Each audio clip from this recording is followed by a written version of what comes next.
Courtroom आहे, त्या कोर्टरूममध्ये कुठलाही कोर्टरूम ड्रामा चालू नाही आहे. तिथे डेटा समोर ठेवले जात आहेत आणि त्यावरती खूप गांभीर्याने चर्चा सुरू आहे.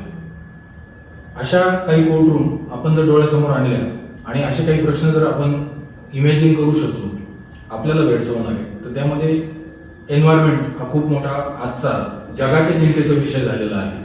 आणि का झालाय तो की ना नदी सुरक्षित आहे, ना झाड सुरक्षित आहे, ना मैदानं सुरक्षित आहेत, ना डोंगर सुरक्षित आहेत आणि ना आपले श्वास सुरक्षित आहे, जे आपण आता अनुभवलंच आहे. तर एन्व्हायरमेंटल सायन्स, एन्व्हायरमेंटल लॉ यामध्ये हक्कानं बोलू शकतील आणि त्यावरती आपलं प्रामाणिक मत आणि त्या सेगमेंटमध्ये काय करिअर आहे आणि उद्या काय ऑपॉर्च्युनिटीज या सेगमेंटला किंवा या अभ्यासक्रमाला आहेत याविषयी बोलण्यासाठी आपल्याकडे आज खास कराडून आलेले आहेत डॉक्टर प्राजक्ता काटदरे पात्रीकर. मॅडम, मी आपलं बियॉन्ड बुक्सच्या या सेगमेंटमध्ये स्वागत करतो. धन्यवाद. नेहमी मी इंट्रोडक्शन करून देत असतो आलेल्या पाहुण्याची, पण मला आज असं वाटतं की त्यांचा एकंदरीत बायोडाटा पाहता मला असं वाटतं की मॅडम आपणच आपला बायोडाटा सांगावा. मी प्राजक्ता काटदरे पात्रीकर. मी शिक्षणाच्या बद्दल सांगायचं झालं तर मी पहिल्यांदा BCom केलं, त्याच्यानंतर LLB केलं, LLB नंतर LLM केलं, एन्व्हायरमेंटल लॉ या विषयामध्ये स्पेशलायझेशन करत. ते करता करता मला स्कॉलरशिप मिळाली पुणे युनिव्हर्सिटी आणि ऑक्सफर्ड युनिव्हर्सिटीची. त्यामुळे मला PhD दोन्ही करता आल्या, पुण्याची पण आणि ऑक्सफर्डची पण. शिवाय माझ्याकडे PhD आहे honorary Yashwantrao Chavan university, open युनिव्हर्सिटीची. आणि आता मी ऑक्सफर्ड युनिव्हर्सिटीमधून पोस्ट डॉक्टरल फेलोशिप हे करते आहे. म्हणजे मी आता PhDच्या पुढचं शिक्षण तिथे घेते आहे. आणि अशा तऱ्हेने एन्व्हायरमेंटल लॉ ह्या एका खूप काय म्हणूया चांगल्या पण दुर्लक्षित अशा विषयामध्ये अभ्यास करण्याचा योग आला. याबद्दल मला बरंच चांगलं वाटतं. आता तुम्हाला कळलं असेल की मी का इंट्रोडक्शन त्यांच्या तोंडून करावं असं माझा आग्रह होता. कारण मुळामध्ये हा खूप काय म्हणूयात हा विषयच खूप तसा तुम्ही म्हटलं तसं दुर्लक्षित किंवा मागे पडलेला, किंवा आता जरी तो अभ्यासक्रमात आता आलेला आहे पण तरी तो नेमका सायन्सचा म्हणावा की आर्ट्सचा म्हणावा, म्हणजे अशी गल्लत अजूनही पालकांमध्ये आहे. मुलांना विचारल्यानंतर अजून तो शिकायचा आहे किंवा ते शिकता आहे, त्याचा फार त्यांना अजून डेप्थमध्ये त्याची माहिती नाहीये. काय सांगाल तुम्ही नेमकं याविषयी? आता झालं असं, सध्याच्या काळामध्ये मला वाटतं साधारण 1 दशकामध्ये एन्व्हायरमेंटल सायन्स हा विषय इंट्रोड्यूस केला गेला अभ्यासक्रमामध्ये. अभ्यासक्रमामध्ये इंट्रोड्यूस करताना मात्र असं झालेलं आहे, तो इतका बेसिक लेवलला आहे की आपल्याला अजून ती गोष्ट सायन्स किंवा याच्यामध्ये काय घडू शकतं, काय बेसिकली ह्यामध्ये करिअर घडू शकतं ही ह्या गोष्टीची काय म्हणूया हा दृष्टिकोनच नाहीये, आपल्यासमोर तो रस्ताच नाहीये. त्यामुळे आपल्याला कायम असं वाटत राहतं हा ते तर काय आर्ट सारखं आहे, एक विषय आहे, ठराविक पुस्तक असतं, ठराविक सब्जेक्ट आहे, टॉपिक आहे, एअर पोल्युशन वगैरे वगैरे, तेवढं करून घेऊ आणि ते तर काय जनरल नॉलेजला घेऊन घेऊ आणि किंवा खूप मार्क पडणारा विषय, हा खूप मार्क पडणारा विषय, फार अभ्यास अशा पद्धतीने त्याच्याकडे बघितलं गेलंय. त्यामुळे तो अजून दुर्लक्षित बनला असं एकंदर होत आहे सध्या. काय सांगा म्हणजे आर्ट्सचा पकडावा तो विषय की सायन्सकडे त्याला? नाही, खरं तर ना तो सध्याचा काय म्हणूया आर्ट्स किंवा सायन्स म्हणण्यापेक्षा सध्याचा जीवनशैलीचा विषय म्हणायचा. म्हणजे कॅटेगरी न करता तो आपल्या कारण त्या ह्या विषयाला सगळे कंगोरे. तुम्ही म्हणाल तर एन्व्हायरमेंटल सायन्स मध्ये आपण पर्यावरणीय विज्ञान शिकतो. आपण ते कसं कन्झर्व करायचं, आपण पर्यावरण कसं कन्झर्व करायचं, संरक्षण कसं करायचं, यामध्ये आपल्याला सगळ्या तऱ्हेने विचार करावा लागतो. असं म्हणूया की आर्ट्स पण आपल्याला यामध्ये मदत करेल. आणि आता मी जो विषय शिकते आहे किंवा म्हणजे माझं चालू आहे संशोधन त्याच्यामध्ये, तो आहे एन्व्हायरमेंटल लॉ. म्हणजे एन्व्हायरमेंटच्या म्हणजे पर्यावरणाच्या संरक्षणाचे कायदे कसे काम करतात यावरती मी शिकते आहे. त्यामुळे आपण ना हा विषय सर्वसमावेशक या दृष्टीने घ्यायला हवा असं मला वाटतं, तरच आपल्याला त्यातलं पोटेन्शियल कळेल असं मला वाटतं. हा म्हणजे मुळातच एक दृष्टिकोन आता सगळ्यांचाच तयार होण्याची गरज आहे बरोबर. की तो फक्त विषय न राहता तो आपल्या जगण्याशी थेट आता संबंध त्याचा यायला लागला. बरोबर. कारण आता आपण बघितलं ह्या उन्हाळ्यामध्ये दिल्लीचं टेम्परेचर 52 पर्यंत गेलं बरोबर. आणि पावसाचं प्रमाण मी मध्यंतरी मला वाटतं तुम्हीच मला सांगितलं की 0.12 डेजने आपण दुष्काळ आधी फेस करायला लागलोय दर कॅलेंडर इयरमध्ये. बरोबर. म्हणजे आता खरं तर ना म्हणजे हा विषय आहे, करिअरची अपॉर्च्युनिटी आहे, सगळं बरोबर आहे, पण ह्यासाठी जो अवेअरनेस हवा आहे म्हणजे काय म्हणूया सजगता हवी आहे ती बेसिकली निर्माण होण्याची गरज आहे. कारण आपण आज जागे नाही झालो तर कधी होणार हा प्रश्न आहे. कारण आपल्या समोरच आहे बरीचशी उदाहरणं. अचानक पूर्वी दुष्काळ हळूहळू पडायचा, ठीक आहे ह्या वर्षी जरा कमी पाऊस आहे, त्याच्या पुढच्या वर्षी ठीकच आला, असं करत करत 2-3 वर्षानंतर कोरड्या दुष्काळाला आपण जायचो. आज असं दिसतंय की अचानक 15 दिवसात असं होऊन जाते परिस्थिती की आपल्याकडे पाणीच नाही, किंवा एखाद दिवशी असा पाऊस येतो कोरड्या वातावरणात, असा पाऊस येतो की ढगफुटी झाली, सगळं व्हायला लागलं.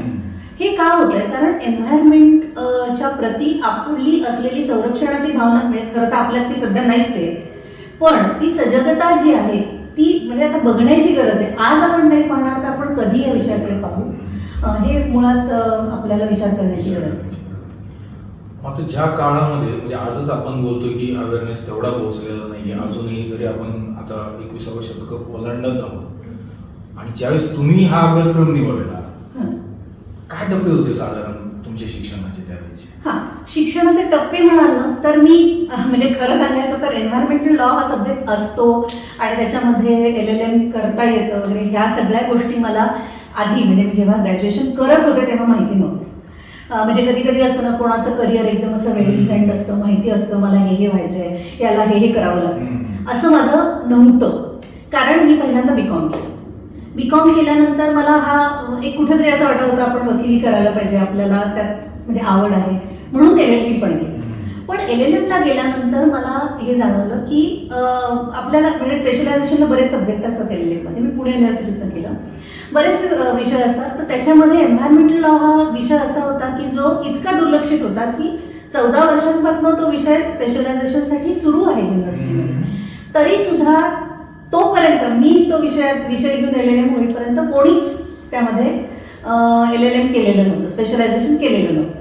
तर तेव्हा मला असं जाणवलं की आपल्याला म्हणजे LLM केल्यानंतर मला त्यातलं काय म्हणूया पोटेन्शियल जाणवलं असेल, आणि त्यानंतर नशिबाने ही पण संधी मिळाली की त्याच्यात अजून तुला पुढे शिकता येईल बुवा, अशा दृष्टीने मला जेव्हा स्कॉलरशिप मिळाल्या 2 ऑक्सफर्डची आणि पुण्याची, तेव्हा मग मला म्हणजे खरं सांगायचं तर गती आली की LLM तर केलं ठीक आहे, त्यानंतर मला एन्व्हायरमेंट मॅनेजमेंट सिस्टीम म्हणा किंवा या गोष्टींमध्ये ऑडिटिंग म्हणा ह्यात जाता आलं असतं. पण ही संधी आल्यामुळे मला नवीन शिकण्याची एक हे निर्माण झाली, उमेद निर्माण झाली म्हणूया, आणि त्या विषयामधलं म्हणूया पोटेन्शियल दिसलं की अरे ही गोष्ट किती गरजेची आहे काळाने पण आणि याच्याने पण, म्हणून मग ती एक दिशा मिळत गेली आणि मी ते केलं. म्हणजे तो पाथवे त्या टप्प्यावरती डिसाईड होते. आणि 2013ला तुम्हाला जो राष्ट्रपती पुरस्कार मिळाला तो कशा संदर्भात होता? राष्ट्रपती जे आहेत प्रेसिडेंट ऑफ इंडिया त्यांच्याकडून दरवर्षी 5 किंवा 6 म्हणजे ही संख्या कधी 5 असते कधी 6 असते, जगभरातले असे सायंटिस्ट आहेत किंवा रिसर्चर म्हणूया, फक्त सायंटिस्टच असं नाही, जे रिसर्चर्स आहेत त्यांना त्यांच्या केलेल्या संशोधनाबद्दल प्रेसिडेंट ऑफ इंडिया यांच्याकडून एक अवॉर्ड दिला जातो. तो असो राष्ट्रपती पुरस्कार संशोधनासाठीचा, तो मला मिळाला. मी इकॉलॉजी आणि इकॉलॉजिकल डेव्हलपमेंट नावाचा एक माझा रिसर्च पेपर होता, त्यासाठी मिळालेला मला तो हे आहे. आणि माझं आवेदन त्यासाठी त्यावेळेला पुणे युनिव्हर्सिटीकडनं नव्हतं, ऑक्सफर्डकडनं होतं. म्हणजे मी तिथे माझ्या व्यतिरिक्त इतर परदेशी 4 जण होते ज्यांना ही बक्षीस पारितोषिक मिळालं होतं, पण हे मला माझ्या जे मी आता एन्व्हायरमेंटल लॉ मध्ये करते काम त्याच्यासाठी मिळालेला रिसर्च पेपरसाठी मिळालेला एक पुरस्कार आहे.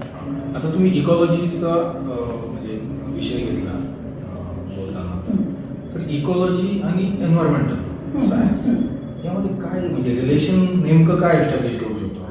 आता एन्व्हायरमेंट म्हणजे पर्यावरण, म्हणजे मराठीत सांगायचं तर परी अधिक आवरण म्हणजे आपल्या आजूबाजूचं सगळं, म्हणजे आपल्या आजूबाजूला दगड, माती, विटा, पाणी, हवा, अगदी ह्या निर्जीव गोष्टी सुद्धा, टेबल असेल काही, आणि इवन ह्युमन बीइंग्स म्हणजे इतर आपण सोडून इतर टोटल इकोसिस्टम म्हणून. बस हे सगळे म्हणजे पर्यावरण. आणि ह्या प्रत्येकामधला एक परस्पर संबंध जसा आहे कसा आहे त्याविषयीचा अभ्यास म्हणजे इकॉलॉजी. हा मुख्य फरक आहे. म्हणजे असं म्हणूया आपण एन्व्हायरमेंटची एक ब्रांच इकॉलॉजी असू शकते आहे. आता परत एन्व्हायरमेंटल सायन्स आणि तुम्ही जे केलं ते एन्व्हायरमेंटल सायन्स मधलं लॉ. हा, एन्व्हायरमेंटल लॉ. यातला परस्पर संबंध परत एकदा थोडासा स्पष्ट करा. जसं आपण मगाशी म्हटलं की नाही की एन्व्हायरमेंट ही संकल्पना सगळ्या विषयांमधनं जाते किंवा सगळ्या विषयांमधनं आपण समजून घेतो किंवा आपल्याला प्रत्येकामध्ये त्याचे संदर्भ मिळतात. तसं एन्व्हायरमेंटल सायन्सचा जर पूर्ण आपण विचार केला तर इट इज प्रॉपर प्युअर विज्ञान. अच्छा. पूर्ण विज्ञान. आणि एन्व्हायरमेंटल लॉ म्हणजे जे मी शिकते ते म्हणजे काय आहे की पर्यावरण, आता पर्यावरण काय आहे पण त्याच्यामध्ये काय होत आहे, आपण काय करतोय, आपण प्रत्येक वेळेला नैसर्गिक संसाधनांचा बेसुमार वापर करतोय. त्याच्यानी एन्व्हायरमेंटवर जे परिणाम होत आहेत ते परिणाम कसे आपल्याला कमी करता येतील किंवा अशा काही गोष्टी केल्यानंतर यामध्ये काय शिक्षा असू शकते, असा कोणता कायदा आहे की जो या सगळ्याला एकत्रितरित्या बांधून ठेवेल आणि एक गव्हर्न करेल. हे ह्याचा सगळ्याचा अभ्यास म्हणजे एन्व्हायरमेंटल लॉ. असं आपण म्हणू शकतो की एन्व्हायरमेंटल सायन्स आणि एन्व्हायरमेंटल लॉ या समांतर गोष्टी आहेत की ज्या दोन्ही एकमेकींना पूरक आहे. थोडक्यात फार बेशिस्तीनं आपण याची नासधूस करू नये किंवा त्याच्याकडे बघताना आपल्याला काही नियम अटींची जाणीव असावी. बरोबर. म्हणून लॉचा संदर्भ तिथे येतो. बरोबर. कारण ना जसं आपण म्हणतो की रस्त्यावरती जर सिग्नल नाहीये, काहीच नाहीये, सगळे लोक आपल्याला हव्या त्या स्पीडनी हवी तशी इकडून तिकडून गाडी चालवते. एन्व्हायरमेंटल लॉ येतो जेव्हा म्हणजे कोणत्याही गोष्टीला जेव्हा नियम येतो, अटी येतात, कायदे येतात तेव्हा त्या गोष्टी आपण कशा वापरायच्या किंवा त्याबद्दलच्या काही गाईडलाईन असतात. म्हणजे तुम्ही नैसर्गिक संसाधनांचा वापर किती प्रमाणात करू शकता, इंधन असेल, माती असेल, पाणी असेल, ते वापरायला कसं पाहिजे, तुम्ही वापरलेल्या पाण्याचा कसा निचरा करायला पाहिजे, या सगळ्या गोष्टींना जोवर नियम येणार नाही तोपर्यंत आपण शिस्तीने वागणार नाही. तर त्यासाठी एन्व्हायरमेंटल लॉ अस्तित्वात आले आणि ते लॉ बरेच आहेत. It is a group of laws. याच्यामध्ये अगदी एअर पोल्युशन ऍक्ट आहे, नॉईज पोल्युशन आहे, वॉटर पोल्युशन आहे, अगदी वाईल्ड लाईफ प्रोटेक्शन ऍक्ट सुद्धा आहे, कारण प्राणी सुद्धा आपल्याच एन्व्हायरमेंटचा हिस्सा आहे. तर अशा तऱ्हेने हा अशा सगळ्या कायद्यांचा समूह म्हणजे एन्व्हायरमेंटल लॉ. त्यामुळे आपण असं म्हणू शकतो की विज्ञान आणि कायदा हे दोन्ही एकत्रितरित्या म्हणजे विज्ञानाने आपण हे समजून घेऊ शकतो आणि लॉनी ते कसं वापरायचंय ह्या गोष्टीची एक जी समज आहे ती आपल्याला येऊ शकते. हे परस्पर पूरक आहे असं आपण म्हणूया. मला असं विचारायचं आता त्याला धरून की ठीक आहे आपण एन्व्हायरमेंटल सायन्सवर बोलतोय किंवा फक्त बोललंच जातं असं मला वाटतं, आता ते माझं मत वैयक्तिक. पण एन्व्हायरमेंटल सायन्स शिकवणाऱ्या आपल्याकडे भारतामध्ये साधारण किती युनिव्हर्सिटीज आहेत आणि महाराष्ट्रात त्याचं स्टेटस काय, कुठल्या युनिव्हर्सिटीमध्ये हा अभ्यासक्रम शिकवला जातो? एन्व्हायरमेंटल सायन्स म्हणाल ना तर एन्व्हायरमेंटल सायन्स सगळीकडे शिकवलं जातं. सगळ्या युनिव्हर्सिटीजमध्ये हा विषय आहे. स्पेशलायझेशनला सुद्धा आहे, BSc MSc ला आहे, PhD MPhil ला पण आहे. पण एन्व्हायरमेंटल लॉ हा जो सब्जेक्ट आहे तो मात्र खूप कमी युनिव्हर्सिटीजमध्ये स्पेशलायझेशनला शिकवला जातो. भारतात म्हणाल तर अगदी मोजके म्हणजे 10 पेक्षा कमी युनिव्हर्सिटीज आहेत. महाराष्ट्रात 2 ते 3 हां की ज्या एन्व्हायरमेंटल लॉ हा सब्जेक्ट स्पेशलायझेशनला देतात, ऑफर करतात, अशी एकंदर परिस्थिती आहे सध्या. तुम्ही ज्यावेळेस शिकत होतात त्यावेळेसचं स्टेटस आणि आजचं स्टेटस काय फरक तुम्हाला जाणवतो? आता ना अजून सुद्धा मला या ब्रांचमध्ये येस अजूनही मला असं वाटतं की माझ्यानंतर अजूनही कोणी PhD स्टुडंट ह्या विषयात आलेले नाहीत. याच्यातच एक गोष्ट लक्षात येते, कारण मी आता PhD होऊन मला वाटते 8 वर्ष होती, 8-9 वर्ष होते. आतापर्यंत म्हणजे जर अवेअरनेस आलाय, लोकांना ह्या विषयामध्ये पोटेन्शियल दिसतंय किंवा ह्यात काही करिअर घडू शकते असं दिसतंय, तर लोकांनी यायला पाहिजे ना, कोणीतरी दिसायला पाहिजे. अजूनही परिस्थिती तशी बदललेली नाहीये. याच्यावरून आपल्याला कळालं असेल की 8 वर्षापूर्वी मॅडम डॉक्टरेट झाल्या आणि 8 वर्षानंतर स्टील अजून कोणी करत नाही आहे आणि आपण स्कोप नाही एज्युकेशनमध्ये, आपल्याला करिअर कुठे करायचं आपण गोंधळलेलो आहोत. म्हणजे आजचा जो विषय आपण निवडलेला आहे त्याच्यामध्ये मला असं वाटतं की ब्राईट फ्युचर आहे. ऍक्च्युली आहेच. आणि विशेषतः मुलींना जास्त ही ब्रँच सुटेबल आहे किंवा आपण असं म्हणूया की त्यांच्यासाठी ग्रोथसाठी पण ही चांगली आहे. डेफिनेटली. कारण याच्यामधनं येणारे जे पुढचे काय म्हणूया आपल्याला ज्या टाईपचं करिअर ओपन होतं पुढे जाऊन ते खूप असंख्य प्रकार आहेत त्याच्यामध्ये. म्हणजे तुम्ही अगदी ठरवलं नाही मला घरीच बसून काम करायचं ते पण शक्य आहे करणं. म्हणजे काय म्हणूया विषयामध्ये काम करण्याची एक लिबर्टी आपल्याला या विषयामध्ये मिळू शकते जर आपण याच्यामध्ये स्पेशलायझेशन केलं म्हणा किंवा ह्यात पुढे काही शिकलो तर आज डिमांड इतकी आहे की आपल्याला ही लिबर्टी मिळू शकते की मी ठरवेन की मला कसं काम करायचं. चॉईस आपल्याकडे आहे. बरं, चॉईस आपल्याकडे. आणि मग करिअरच्या संदर्भानं परत एकदा जर आपण त्याकडे पाहायला लागलो तर मग साधारण काय करिअरचे काय म्हणतात आपण रस्ते ऑप्शन आहेत. आता एन्व्हायरमेंटल लॉ मध्ये आपण असं समजूया की कोणी LLM केलं किंवा मी आता लॉ बद्दल बोलते कारण ते शिकले म्हणून सांग. त्याच्यामध्ये आता मुद्दा असा आहे की तुम्हाला वाटलं तर तुम्ही प्रॉपर प्रॅक्टिसिंग लॉयर बनू शकता. कॉर्पोरेटमध्ये पण त्यांची गरज आहे, ग्रीन ट्रिब्युनल्समध्ये पण त्यांची गरज आहे. आता त्याचंही काम फास्ट ट्रॅकवरती चांगल्या मोठ्या प्रमाणावर चालू आहे. आपण हे करू शकतो पहिली गोष्ट. दुसरं म्हणजे आपल्याला जर असं वाटलं की आपण PhD आहे तर आपण अकॅडमिक्समध्ये जाऊया. आपण हे करू शकतो की आपण गाईड म्हणून बऱ्याचशा युनिव्हर्सिटीजमध्ये काम करू शकतो. कारण जर सीट्स हव्या असतील युनिव्हर्सिटीजना पण तर गाईड तर अवेलेबल पाहिजे. म्हणजे शिकवणारा माणूस असेल तर शिकायला मुलं येतील. बरोबर. तर ते आपल्याला हे बघायची गरज आहे की आपण अकॅडमिक्समध्ये काय काय करू शकतो. दुसरी गोष्ट आपण लॉ रिफॉर्म्सच्या कमिटी असतात म्हणजे युनायटेड नेशन्सपर्यंत तिथे सुद्धा या सगळ्या कन्सल्टंट्सची गरज आहे. कारण ह्या विषयामध्ये स्पेसिफिकली शिकलेले लोक त्या मानाने बरेच कमी आहेत. म्हणजे आपल्याकडे सुद्धा एन्व्हायरमेंटल लॉ डिझाईन करणारे लॉ रिफॉर्म डिझाईन करणारी जी कमिटी आहे त्यात सगळे भारतीय म्हणजे त्यात कोणीच नाही, सगळे परदेशातले लोक त्यात करतात. याचा अर्थ याच्यात पोटेन्शियल खूप आहे. पोस्ट खूप मिळू शकतात. म्हणजे आपल्याला वाटलं तर आपण युनायटेड नेशन्सच्या ॲडव्हायझरी बोर्डपर्यंत काम करू शकतो. अकॅडमिक्समध्ये जसं मी म्हटलं तसं काम करू शकतो. लॉयर म्हणून काम करू शकतो. अगदी वाटलं तर आपण सध्या ना भारतामध्ये EMS म्हणजे एन्व्हायरमेंट मॅनेजमेंट सिस्टीम या गोष्टीला थोडासा काय म्हणूया हे आलेलं आहे. जसं ISO 9000 वगैरे अशा गोष्टी असतात. तर तसं एन्व्हायरमेंट मॅनेजमेंट सिस्टीम नावाची एक सिस्टीम आहे. प्रत्येक इंडस्ट्रीला त्या गोष्टीचं सर्टिफिकेशन करणं महत्त्वाचं. ही गोष्ट आता बांधली झालेली आहे. तर मग अशा टाईपच्या कामामध्ये म्हणजे एन्व्हायरमेंट मॅनेजमेंट सिस्टीमचं audit, internal audit, lead audit या सगळ्या गोष्टींमध्ये पण आपल्याला स्कोप आहे की आपण ते पण काम करू शकतो. म्हणजे काम म्हणाल. दुसरी गोष्ट आपल्याला जर इन केस असं वाटलं की मला यातलं काहीच करायचं नाही, मला फक्त कन्सल्टन्सी करायची, आपण ते पण करू शकतो. म्हणजे मला घरी बसायचं नाही. समजा एखाद्या स्त्रीने जर ठरवलं नाही मला माझ्या मुलाकडे बघत बघत करायचं सगळं तरी सुद्धा शक्य आहे की आपण कन्सल्टन्सी सुद्धा करू शकतो. असे खूप सारे करिअरचे ऑप्शन्स याच्यामध्ये आहेत जे त्या मनाने बरेच दुर्लक्षित आहे.